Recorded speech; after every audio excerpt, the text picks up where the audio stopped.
Hey,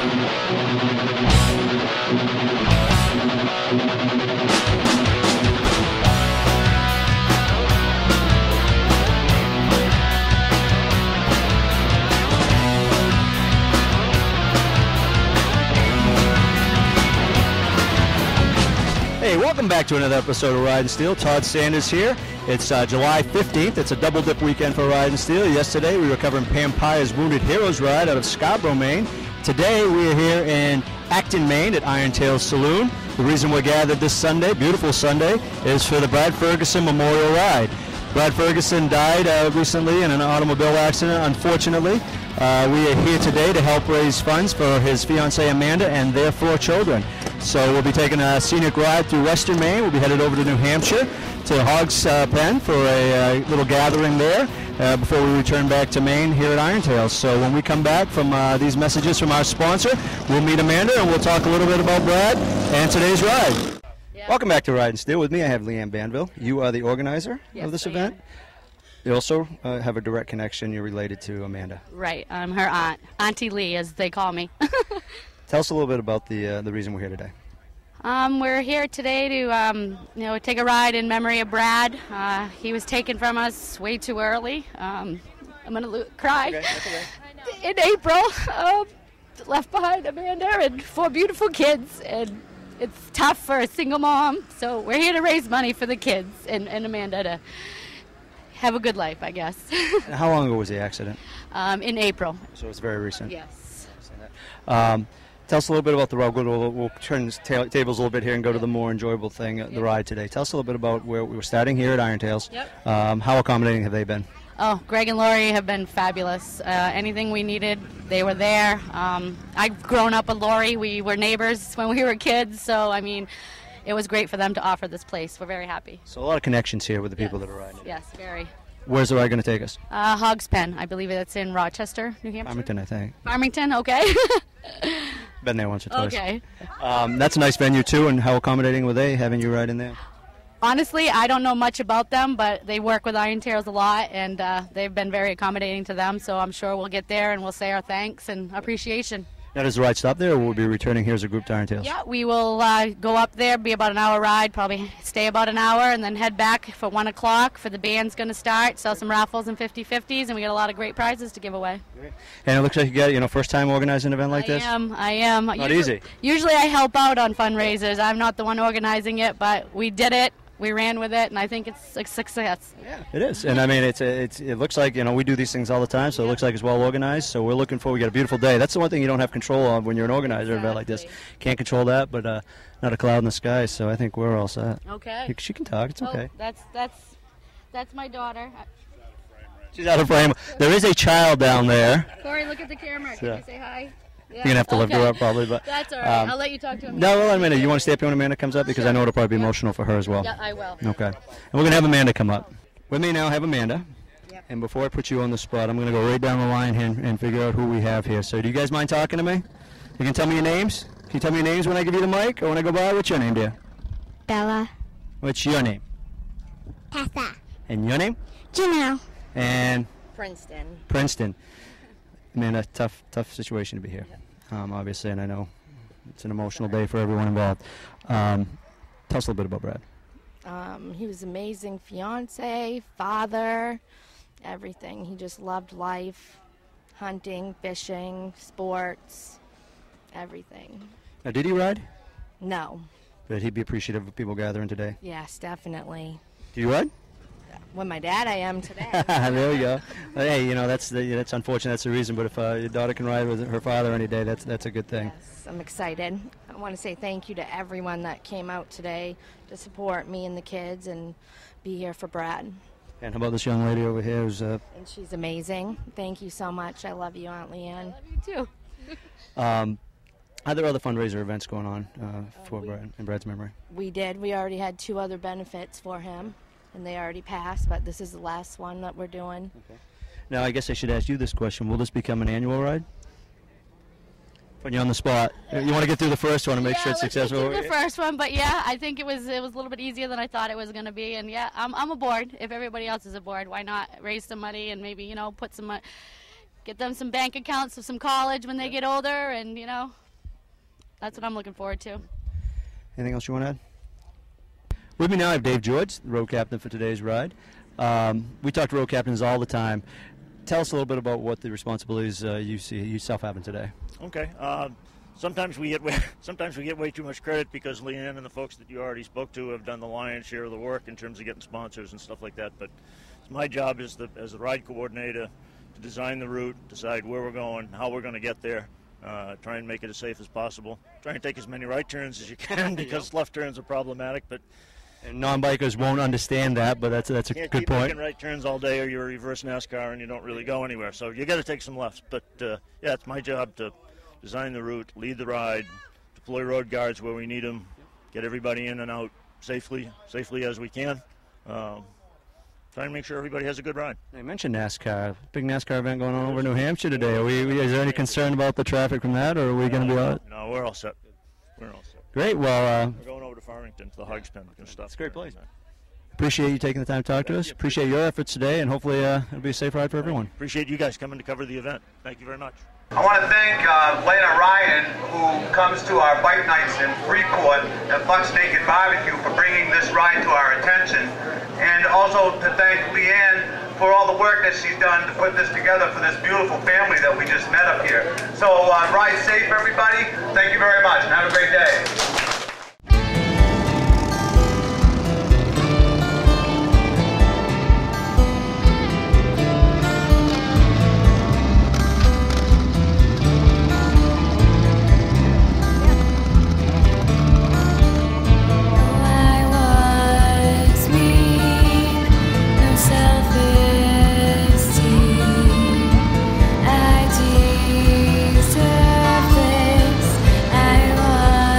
I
I'm standing here with Brad's mom, Pat Carson, and his brother, Blake Ferguson. Blake Ferguson. And, you know, we want to learn a little bit more about Brad so that people watching at home will, you know, understand why we're taking the time to ride for this beautiful family here today. So could you please describe what Brad was like? Yeah, you know, Brad was an energetic, great guy, loved his kids. He has 4 kids, and he spent a lot of time with them. And he's left behind a great lady, Amanda, and his 4 young children. And, you know, it's just overwhelming to see that all these people here have taken the time, you know, for their family. And, you know, he just, you know, he loved life. He loved to play, and he had a spunk about him. And, you know, we're really missing him. It's just been since April 24th. And, you know, this means a lot to even the little ones. You know, his children, you know, really have appreciated the kindness that people have, you know, put forth to them. So let's talk to the brother a little bit here. Hey, are you a married guy? No. You're not? You're a single guy? You miss your brother? A lot. Yeah. What was he like to you as a big brother? I can't even describe him. He's my older brother, you know. I don't have much to say. He's full of energy. He taught me everything I know. So, me and my brother were close. So you suffered a great loss here, obviously, right? Good, you know. It's always good to have a brother, you know, a good brother. We had that too. I had my sister come over and say something. So what's your name? My name's Bethany. Bethany, are you the youngest? I am. You are. But I'm the best one. So we're trying to learn more about Brad, okay? He was your older brother. How was he to you? What do you remember Dad, but he was awesome. He was a good brother. What do you remember the most about Brad? Him looking out for me too much. He was real protective. So you miss him? I do, very much. So where were you, Mom, when you heard that your son was involved in a car accident, correct? I was actually headed to Portland to go to work, and I got a phone call, and a good friend of mine said, you need to go back home because Brad's was in an accident, and it's not good.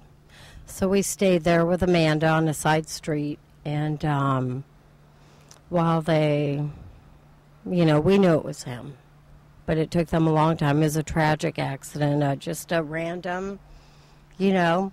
He was in a van, and he passed a car, and it went over the side of the pavement and flipped the van, and there was a tree there, so. Was he alone at the time? Yes, he was alone, yeah. Wow. But, you know, we've seen a lot of signs, and there have been people that have, you know, just come out like this that have made our lives easier in this. It's hard. Right. Yeah. So you look into the other children's eyes and stuff like that, and you remember, right, Mom? Yes. Oh, I look in his kids' eyes, and, you know, I can see him and the fun and the love. And Absolutely. His spirit will live on through his own children and through his siblings as well, because he's made an impression on them, right? Yeah. What's the most important thing you learned from your brother Brad? Love. Now that he's gone, and you can't ever take anything for granted. You can't. I was in Georgia when it happened, and it's just being alone without your family. It's so much harder. And when I came home, it made me realize that you can't ever go a day without telling your family you love them, because 20 minutes from now, one of us could pass away too. Well, thank you for sharing this, you know, very inside look at your family, how it affected you and all and everything, and sharing, you know, the good parts about Brad. Obviously, he made an impression, and while in the short time that he was here, right, for 30 years, a lot of people take a whole lifetime to make that kind of impression. Right. So, God bless you both. Thank you. Thank you as you. well. Thank you. Thank you very much. Okay, you're watching Ridin' Steel. We'll be right back after these messages. Hi, Steve Morris from Ridin' Steel here. Kim Curlis, Events and Promotions Manager of Big Moose Harley-Davidson. We're here today to talk about Ridin' Steel's Random Act of Kindness campaign that you're launching as of 2013. We're pleased to say here at Big Moose that we're huge supporters of your campaign. We need your help. Visit RIDE-S5E16 or BigMooseHarley.com. Click on the Random Act of Kindness link to submit an application for the recipient that you would like to see receive a random act of kindness in your community. And once again, I would like to thank Big Moose Harley Davidson for helping me out with this very important cause. Are you a local business that would like to come forward and support Ride and Steel in their Random Act of Kindness campaign for 2013? Then please email me at bigmooseharleyevents@yahoo.com. Okay, now we have the stepfather that has joined us. And your name, sir? Tracy. Tracy. So you got something you want to express? Well, I just wanted to jump in because when you asked my daughter what something that she learned from Brad, and I've always considered myself kind of a know-it-all. I know everything. Ask me. I have no humility and I have a big ego. But Brad taught me, no matter how deep our conversations got, he had a humility, and he taught me that. I definitely learned humility from him. Humility. Brad had his own philosophy and religion, and he was very strong and independent. Yet, when we had these really deep philosophical conversations, he would stop me and say, "So what does that mean?" Look, I would never say that. He made you think, right? And look things in a different perspective, or take it from a different perspective. It certainly made my life better. I know when you adopt someone else's family, someone else's children, that there are some challenges that can occur there that can be very stressful at times, and we learn our lessons the hard way, you know. So I'm very happy to hear that you have such a positive memory of your stepson. You called her your daughter. My daughter. All these kids are my kids. They're my son. That's what I call them. I mean, they call me I'm the stepdad, but that's all right. Whatever. You love them like they're your own. They're my kids. When Patty and I got married 11 years ago, we incorporated into our vows that we're not only marrying each other, but we're marrying the children as a whole. And I remember that very clearly. Those are words that I hope many dads are listening to out there, stepdads. You know, I mean, you got to. As hard as it gets. Yeah, and there are some serious challenges. It doesn't get much harder than being a stepkid because you're always vying for that power that the dad has, who may not be a great dad or is a good dad, but I was constantly trying to, be the better guy, whatever. I understand. I raised 5 children. Three of them were stepchildren. And I remember the challenges I had. It was like, you're not my father. You can't tell me what to do. And there's always this deep down desire amongst the children to want to see their original family reunite again.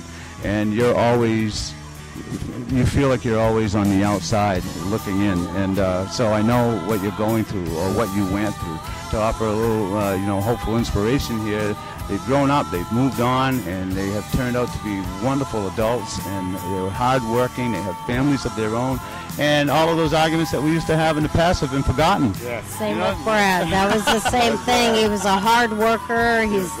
He's left behind a beautiful family.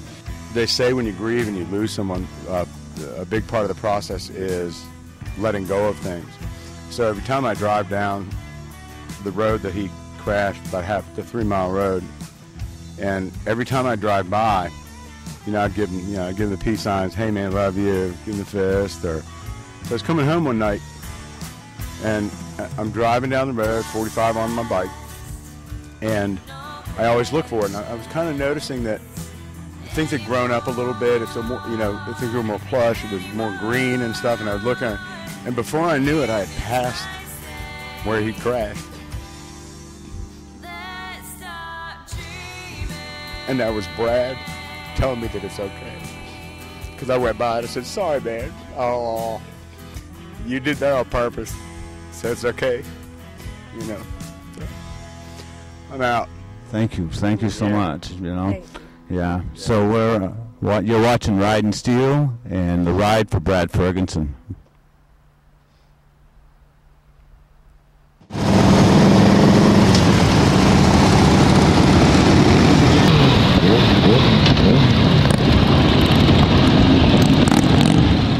So we're back at Iron Tail Saloon. We had a great ride. Had a nice ride over to New Hampshire to the Hog's Pen.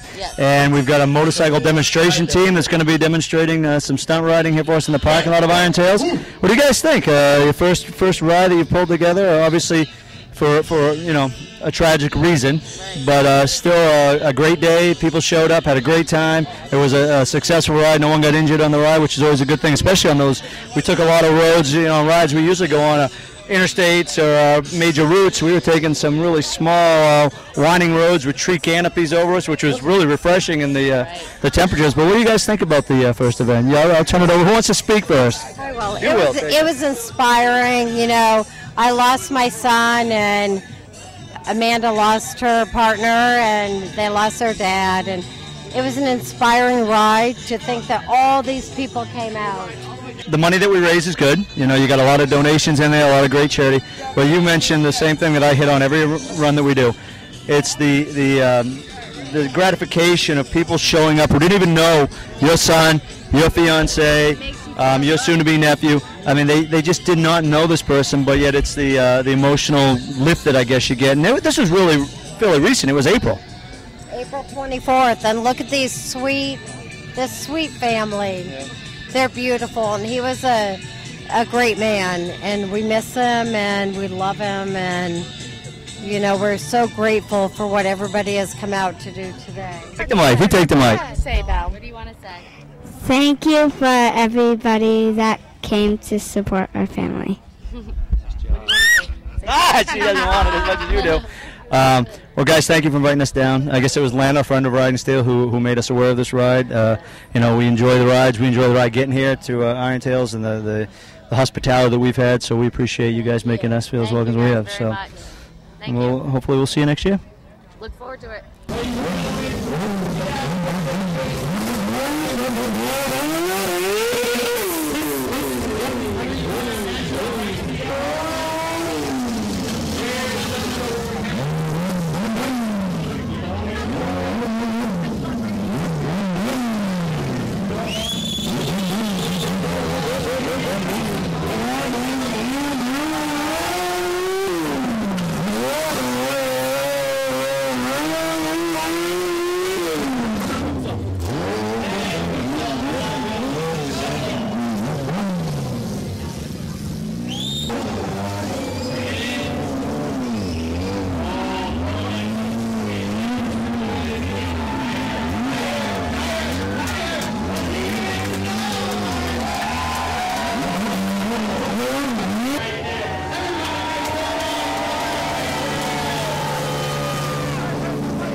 So with me now I have Bill Dixon, correct? Correct, Bill Dixon. Bill, out of nowhere, you all of a sudden appear. We just did a ride for a very worthy cause, and the people come in and say, hey, we got a stunt rider coming in.